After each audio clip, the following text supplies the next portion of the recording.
Kaixo, ongi etorria, poligono erregularren formula nahiko simplea da. Hemen dugu. Azalera berdin, perimetroa, bidera apotema, zati bi.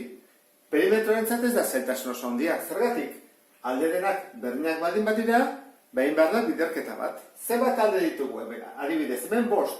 Bost bider, alde bat. Perimetroa erresa da. Apotemarekin zailtasun gehiago dago. Eman egiten digute, apotema, badakizu dela zuta bat, aldearen erditik doana zentroraino, eman behar digute erradioa. Apotema ematen behar digute, simpleagoa da, zuzenean atatzen dugulako. Erradioa ematen behar digute, orduan Pitagorasen teorema aplikatu beharko dugu. Diferentzia handi bat dago, pentagonoa, heptagonoa, oktogonoa, guzti hauek hexagonoarekin. Zergatik, hexagonoa dagoenean, normalian datu bakarra ematen digutelako. Bat bakarra, ez dizkigute bi eman behar. Beste hauetan, bi.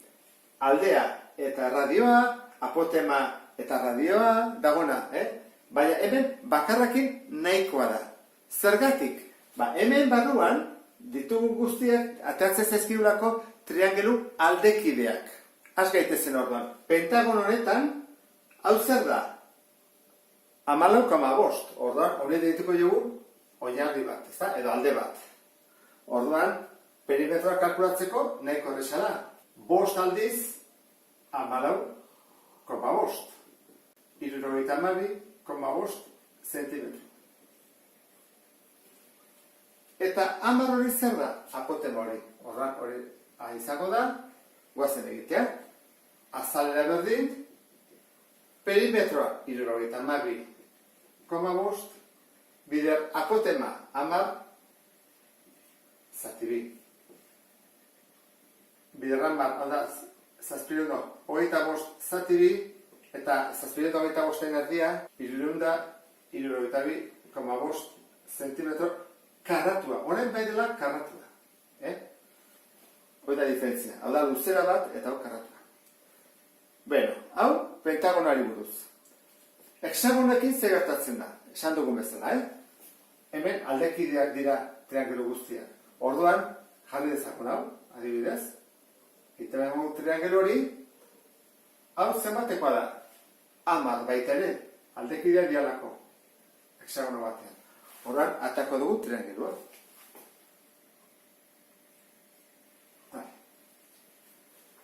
Zenbat da hipotenusa? 10. Zenbat da aldea? Honen erdia, ez da? 5. Eta altura, ez dakigu. Hoi da, apotema. Gu bilatzen ari gerana. Bestela ezin dugulako formula aplikatu. Guazen egitea. Hipotenusa berbi. Berbi, 5 berbi, gehi A berbi. Hau da, 100, hau da, 25, eta A berbi. Ketze pasatzen badugu, 75. Berdin, A berbi, eta horren A da, bierro, 75.